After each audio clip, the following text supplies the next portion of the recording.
Nenki, merci d'être avec nous ce soir. Alors j'aimerais savoir ce que signifie pour vous Nenki. Alors, pour moi, Nenki, c'est déjà une consonance un peu d'un dieu ancien. Est-ce que c'est ça? Ça pourrait, parce qu'évidemment, ça se rapproche beaucoup du dieu sumérien Enki. Nenki est une abréviation, pas une abréviation, mais un diminutif d'un nom amérindien que j'ai reçu à la suite d'une initiation, et puis avec laquelle j'avais passé 2 mois, 10 semaines, 2 mois et 2 semaines. Et le nom Hewanenki, lorsque je me suis mis à lire Sumer, là j'ai vu le dieu Enki, et puis là j'ai sauté, et puis là j'ai coupé Hewanenki et j'ai gardé Nenki. Oui. Pour vous dire la vérité, le nom officiel amérindien que j'ai reçu, c'était Hewanaki. Hewanaki, He voulait dire He, c'est Dieu, ou si vous voulez, le principe divin. Wa voulait dire mouvement. Oui. Na voulait dire. Na, c'est un mot qui veut dire natif, mais en même temps, ça veut dire qui appartient à la terre. Alors, dans vos conférences que vous faites maintenant à travers dans le monde, en France, notamment en ce moment, vous parlez de vendu. Votre affiche, elle est là. Donc, il y a marqué Nenki, vendu. La terre est vendue. Elle a été vendue parce que nous n'en sommes plus les propriétaires. C'est-à-dire que nous sommes devenus des locataires dans nos propres nations. Nos nations ont été, si vous voulez, réappropriées par ce qu'on pourrait appeler l'élite financière mondiale. Et nous sommes redevenus les esclaves de cette élite-là et non pas les gardiens de la terre. On est redevenus les esclaves. Oui, parce qu'il y a eu des temps dans l'histoire, une époque dans l'histoire où l'homme, les civilisations de l'homme vivaient dans des sociétés providentielles. Oui. C'est-à-dire que tous les surplus de la communauté revenaient à la communauté ou servaient d'échange entre d'autres pays pour d'autres produits et tout. Maintenant, donc il y a une mainmise des mouvements financiers. Oui. Une mainmise des richesses de la planète par une petite élite. Enfin, qu'on considère comme une élite, qui n'est peut-être pas forcément une élite, puisqu'elle n'est pas capable d'apporter le bonheur. Et voilà. Oui. C'est une élite au niveau du pouvoir financier, ce n'est pas une élite... c'est un peu une élite aussi, parce que ce pouvoir financier-là, même s'il ne possède pas la science, les connaissances, peut se les procurer, peut l'acheter. En ayant de l'argent, on peut acheter l'expertise d'un scientifique. Alors cette élite, qui c'est cette élite? Cette élite-là, évidemment, on la ramène toujours aux semblures royales, c'est-à-dire aux descendants des premiers dieux qui sur terre sont descendus. Les textes sumériens nous parlent d'une agence qui est venue sur la terre et qui a procédé sur des manipulations génétiques sur l'humain pour en faire un être plus complet, mais en même temps, il y avait 2 frères. Il y avait Enki qui voulait faire de l'homme un être humain, mais à part entière, puis apprendre la musique, la géométrie, les sciences sacrées et tout.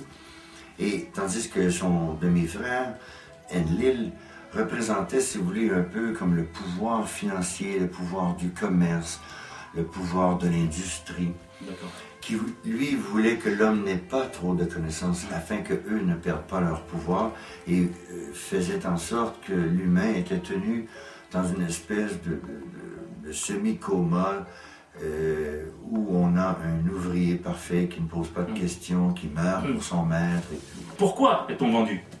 Lorsque vous êtes un maître, plus vous avez de serviteurs, plus vous avez de pouvoir.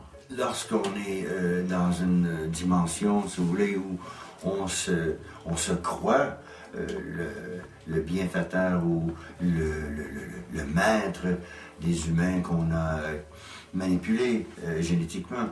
Donc, c'est comme quelqu'un qui ferait un clone de lui-même. Ouais. Est-ce qu'il en ferait un serviteur ou un ami? Par contre, le fait qu'il a fabriqué ce clone lui donne un esprit de supériorité sur sa création, alors que ce n'était pas le cas. Et pourquoi? D'où le conflit entre Enlil et Enki. Si vous vous rappelez du déluge, Enlil avait interdit, à travers du conseil, à Enki d'avertir les hommes du cataclysme qui était pour survenir. Parce que eux, au moment du déluge, avaient jugé que la race humaine, génétiquement parlant, était défectueuse.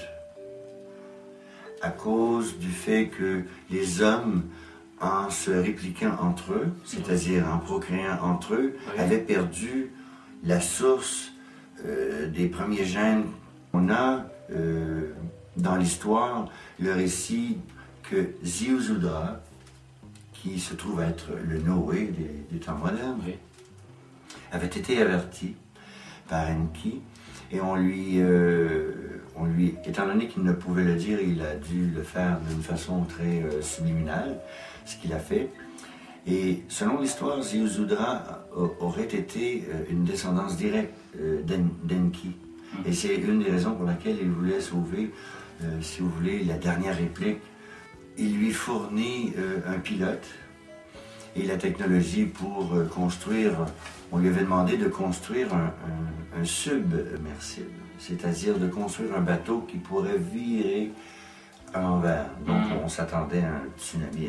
On dit que Noé a apporté un mâle, une femelle de toutes les races d'animaux, tout ça.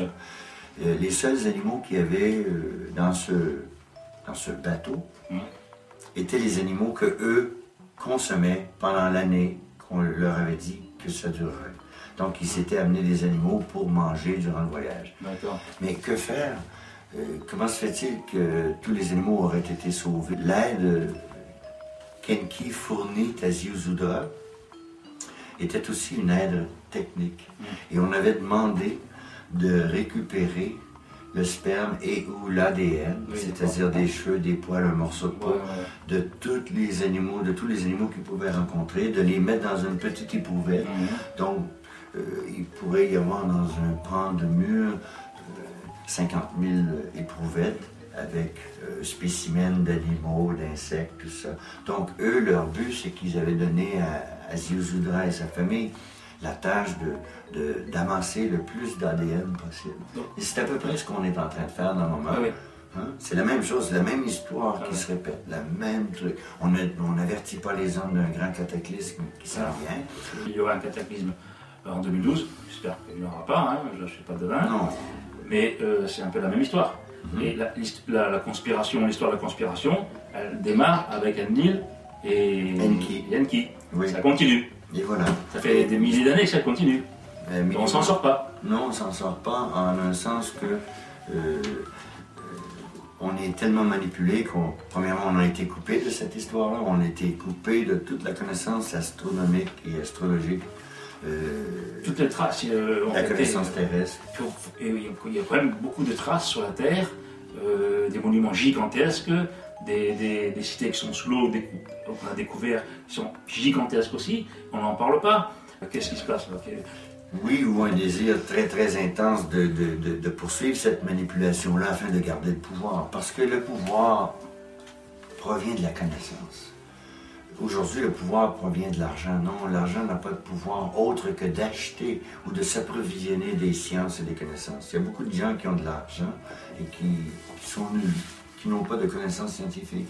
Mais s'ils veulent se construire un pont, ils ont les moyens financiers d'aller chercher les génies civils pour le faire.